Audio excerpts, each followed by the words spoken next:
Clear your mind of questions. You must unlearn what you have learned. This last week, we saw the introduction of time travel into Star Wars canon. We saw this really only once before in Legends, and that was when Jacen Solo went back in time to try to understand his grandfather's motivations and arrived in the temple during Order 66.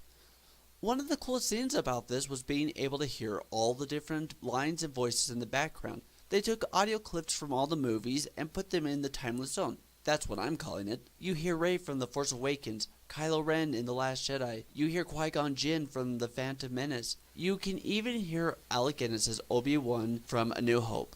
They had surprised me in a good way when the very first episode of this last half of Season 4, they killed Kanan Jarrus. I had thought they would never kill off a major character from the Ghost Crew, or if they did, they would make it really uncertain if he did or did not.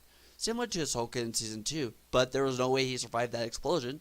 And then, they turn around and bring back Ahsoka Tano.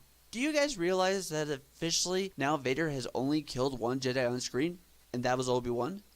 Every other Jedi he has killed in the movies are assumed kills, such as the younglings and the Jedi in the security footage. We never actually see him kill any of them. Now that we have official confirmation of her survival, I'm gonna say she has never died.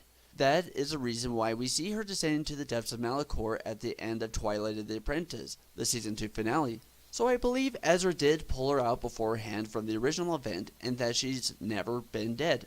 Now that's the problem with introducing time travel into anything. What came first, Ahsoka dying or her being saved? And if her saving came first, then has she always been in the duel in that moment of time? And has Ezra always known that she was quote-unquote dead and reached back and saved her? What we have here, ladies and gentlemen, is a temporal loop. One in which she never dies and is always saved. The events of Malachor always happen, they are always stuck in time. It never ends because Ezra is always saving Ahsoka from death. Time travel has just made Star Wars that much more messy. And in fact, I've never been much of a fan of time travel science fiction because of this fact. But to give them props, Filoni and his team actually did this quite well. You can only enter the world between worlds or the timeless zone at certain locations, and it seems rather rare to actually find a portal into it.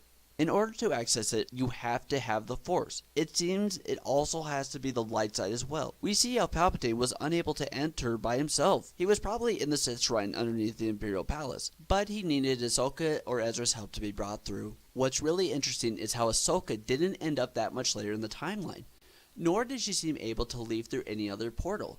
She specifically states she cannot exit with Ezra, which leads to the conclusion that she can only return to Mandalore.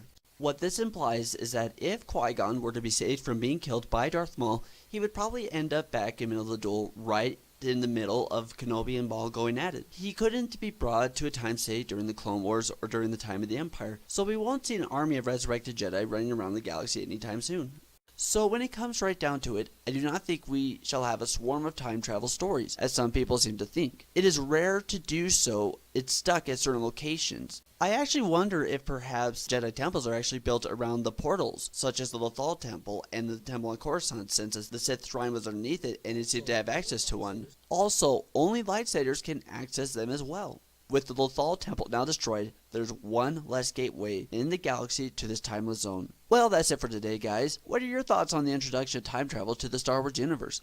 Let me know in the comment section down below. If you haven't already, smash the like button and subscribe to the channel to get more great Star Wars content. Have a wonderful day, and may the Force be with you. The rebellion cannot be allowed to persist.